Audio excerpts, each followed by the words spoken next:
Okay, so the first thing we want to do is figure out where Anaconda is being stored. So go in, go to Anaconda, Anaconda prompt, type in where Python. So the folder that we're looking for is right here. What you can do is copy that path up to where it says Anaconda \. Now go back down to the search bar, type in environ,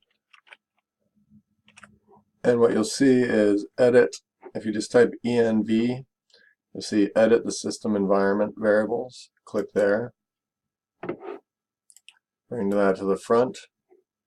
You're going to go down to environmental variables right here. Now what you're going to do is you're going to edit the path.